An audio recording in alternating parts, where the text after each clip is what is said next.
Hello friends, நம்ம வந்து இன்றைக்கி மிரர் ஒர்க் வந்து எப்படி பண்ணுறதுன்னு சொல்லிட்டு பார்க்கலாம். மிரரில் வந்து 2 டைப்ஸ் இருக்குது. அந்த 2 டைப்ஸுமே நான் உங்களுக்கு எக்ஸ்பிளைன் பண்ணிடுறேன். ஜர்தோசிலையும் எப்படி மிரரில் அவுட்லைன் கொடுக்கணும்னு சொல்கிறேன். பீட்லேயுமே நம்ம கொடுத்துக்கலாம். என்கிட்ட ரவுண்டு மிரர் மட்டும்தான் இருக்குது. ஸோ அதனால் நான் ரவுண்டில் மட்டும் உங்களுக்கு சொல்கிறேன்.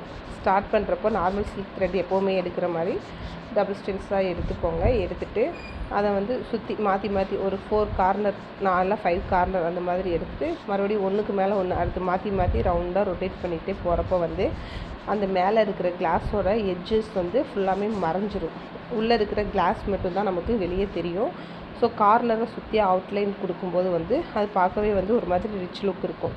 ஃபுல்லாக அதே மாதிரி கொடுத்துட்டு அதை ரவுண்டாக இது பண்ணிட்டோம் அப்படின்னா சுற்றி அவுட்லைன் கொடுத்துடணும். எந்த ஸ்டிச்சுக்குமே அவுட்லைன் வந்து கொடுக்காம இருக்காதிங்க. அவுட்லைன் வந்து ரொம்ப முக்கியம். ஸோ எப்போவுமே நம்ம வந்து அவுட்லைன் கொடுக்காமல் இருக்கக்கூடாது. அதனால் வந்து எப்போவுமே அவுட்லைன் கொடுத்துருங்க.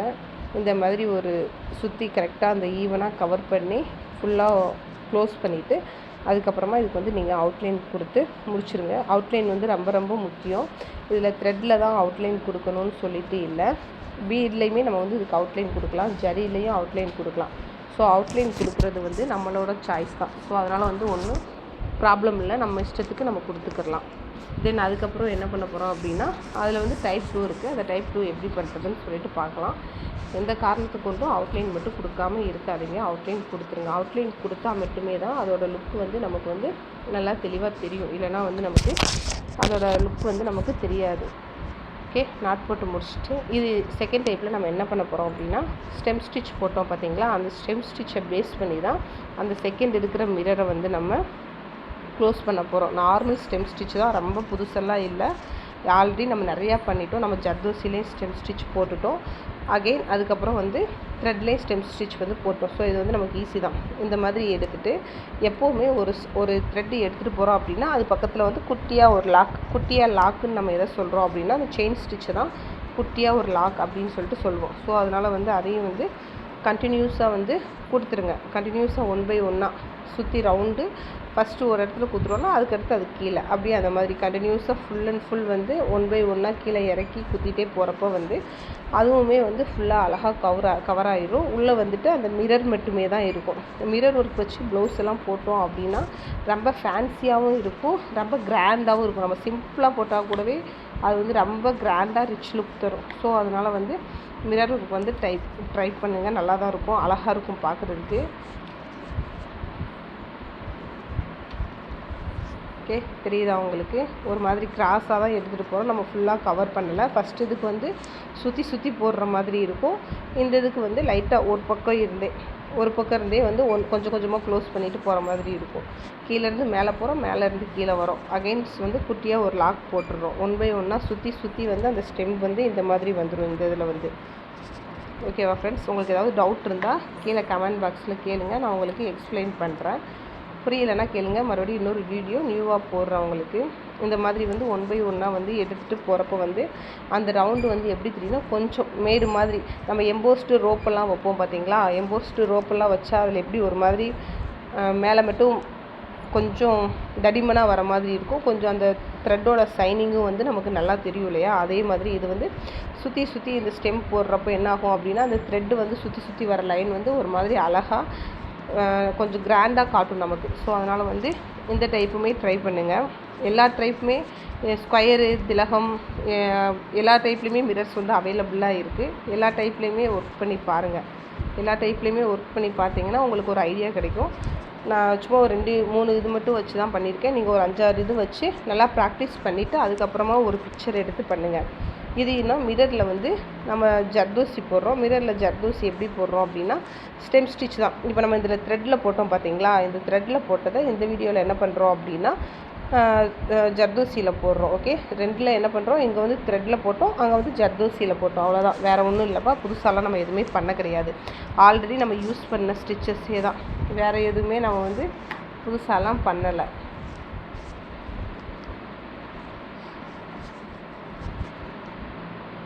ஏதாவது டவுட் இருந்தால் கேளுங்க. ஜர்தோசி நான் ஸ்டார்டிங்லேருந்து சொல்கிறது அதுதான். ஜர்தோசி வந்து எப்போவுமே ஒரே லென்த்தாக கட் பண்ணுங்கள், மாறி கட் பண்ணிடாதீங்க.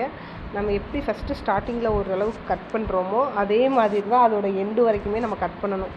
ஆரியை பொறுத்தளவுக்கு வந்து மெஷர்மெண்ட் வந்து ரொம்ப ரொம்ப முக்கியம். ஏன்னா மெஷர்மெண்ட் வச்சு தான் அதோட அவுட்லுக்கே நமக்கு வரும்.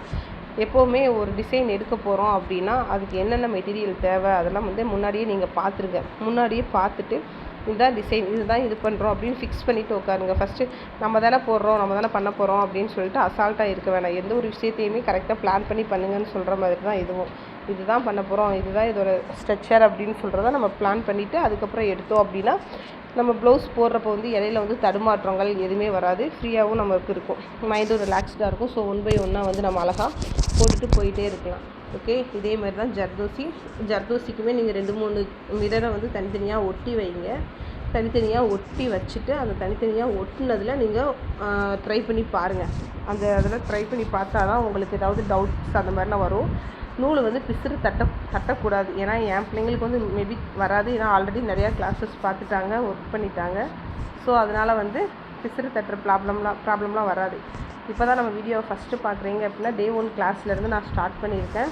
அதிலேருந்து 1 by 1 பார்த்துக்கோங்க. ஏதாவது டவுட் இருந்தால் கீழே கமெண்ட் பாக்ஸில் கேளுங்க. மறுபடியும் சொல்கிறேன், ஜர்தோசி வந்து கட் பண்ணுறது வந்து ஒரே அளவுக்கு கட் பண்ணுங்கள், மாறி மாறி கட் பண்ண வேண்டாம். ஏன்னா ஒரே அளவுக்கு கட் பண்ணால் மட்டுமே தான் அதோட லுக்கு வந்து நமக்கு வந்து நல்லா வரும். இல்லைனா ஒன்று ஈவனாக வரும், ஒன்று வந்து அன்ஈவனாக வரும். இப்படி மேடு பள்ளமாக இருக்கிற மாதிரி ஆயிடும். ஸோ அதனால் வந்து நீங்கள் வந்து ஒரே அளவாக வந்து வச்சு கட் பண்ணிக்கோங்க. ஒரே அளவாக கட் பண்ணால் தான் அது வந்து அழகாக இருக்கும், பார்க்கவும் யூனிக்காக இருக்கும் நமக்கு. ஓகேவா ஃப்ரெண்ட்ஸ்? இந்த 3 டைப்பையுமே போட்டு பாருங்கள். இந்த ஜர்தோசி ஸ்டெம்மு மாதிரி கொடுத்து இதை சுற்றி சுகர் பீடு வச்சுமே நம்ம அவுட்லைன் கொடுக்கலாம். ஸோ அது வந்து நம்மளோட சாய்ஸ் தான். மேலும் மேலும் எப்படி நம்ம ஒரு டிசைனை வந்து பெருசாக்கலாம் அப்படின்றது நம்மளோட கையில் தான் இருக்குது, நம்மளோட யோசனையில் தான் இருக்குது. நம்ம ட்ரை பண்ணி பண்ணுறது தான் டிசைன்ஸ். ஓகேவா? கொஞ்சம் நம்ம பண்ணுறது மட்டும் கொஞ்சம் யூனிக்காக இருக்கிற மாதிரி பார்த்து பண்ணால் ஓகே, நல்லா ரிச் லுக் தரும். ஓகேவா ஃப்ரெண்ட்ஸ்? நல்லா பாருங்கள், 3யுமே ட்ரை பண்ணி பாருங்கள். ஏதாவது டவுட் இருந்தால் கீழே கமெண்ட் பாக்ஸில் கேளுங்க, நான் உங்களுக்கு எக்ஸ்பிளைன் பண்ணுறேன். ஏதாவது டவுட் இருந்தாலும் கேளுங்க ஃப்ரெண்ட்ஸ். ஓகேவா?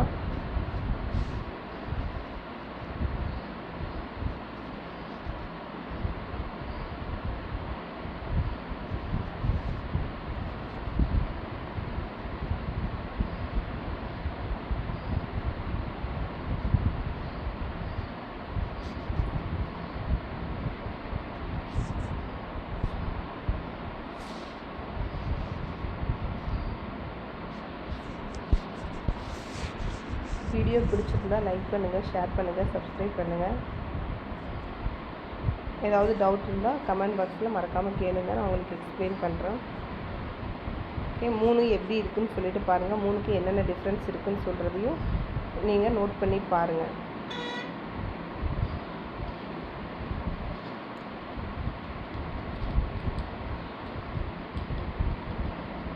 தேங்க்யூ.